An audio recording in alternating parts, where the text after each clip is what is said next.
One of the things I like, and I enjoy the fact that Rico can speak so confidently about all this stuff, is that Rico's not from our industry, right? But the information is laid up as such that once he understands it, he can present it.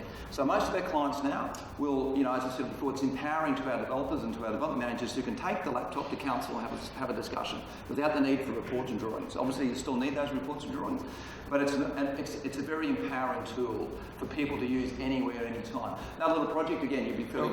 One thing to say here, it is really meant to be used by everyone, so it's not a licensing, specialized software thing. It's an output that can Dropbox to you or give to you on a USB stick, and you just play it in your office or at home, and really easy to use. Just click buttons with the mouse, or later, as you'll see with the gaming controller, having the ability to move around more freely as well.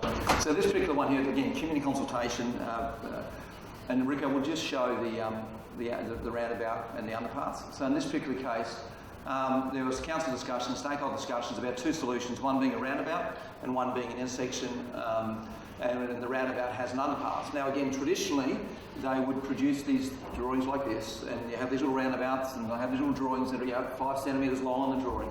But the reality is... Sorry, 1 second. There's 4 iterations. I've loaded the wrong one. My fault. It'll be up there in a few seconds. No worries at all, Rico.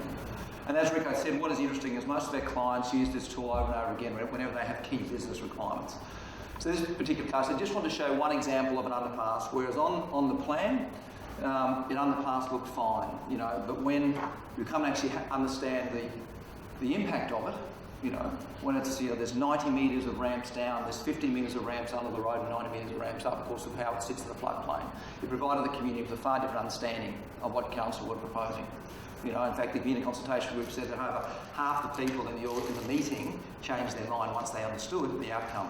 And so more and more we are seeing this sort of tool, and its visual literacy, if you like, change people's perceptions because they understand it. It's as simple as that.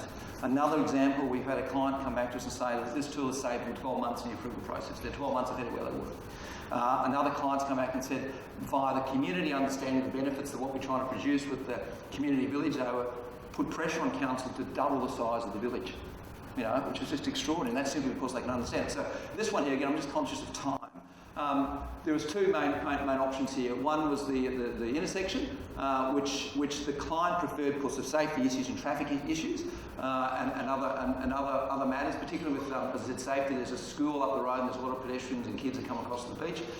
Council preferred a roundabout for other reasons. But what this enabled everyone to do was just have an informed discussion. So here's two options, roundabouts, just by using the 12 of these from the engineers, dropped into the option analysis, but importantly, the underpass. So the locals, Rico, just go to the existing underpass, if you don't mind.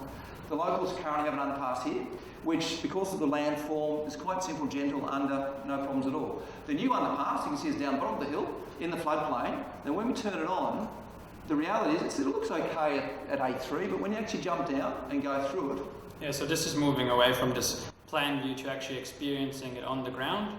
So if we actually go down, I'm just going to use my gaming controller to walk here. I'm already bored, but let's just jump the fence. And then when we walk down here, there's no graffitis yet, it's brand new. But it's certainly an outcome that is probably quite different from what people would understand if they look at it simply on a plan and then compare it to what they know further down the road, which obviously has completely different engineering requirements. And I think Rico's raised a good point there. Most people don't understand design outcomes until they're built and they can experience them. And that's the challenge that we have as good designers, is how do we help people, how do we get people understanding that earlier? This is what this tool does in a remarkably short time. And the amount of positive contribution and positive input that we have, and I guess, again, as an urban planner, I'm very focused on how do you have a more equitable and enjoyable collaboration process. We find the drawings and reports can be a little bit fearful and be a little bit confusing. What I love about this is the ability for people to enjoy and explore themselves. So the journey of virtual reality is one of exploration, and it's one of discovery. And it's amazing how the room changes and how the individual changes if they're discovering for themselves, and the conversation that you can have. All right, Rico, what's the next one?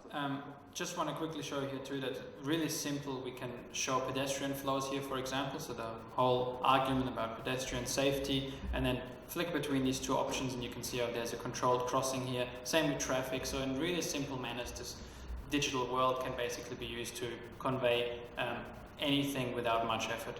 And I think that's just another great example of this $100 billion a year gaming industry that's providing us with such intelligence to do just about anything.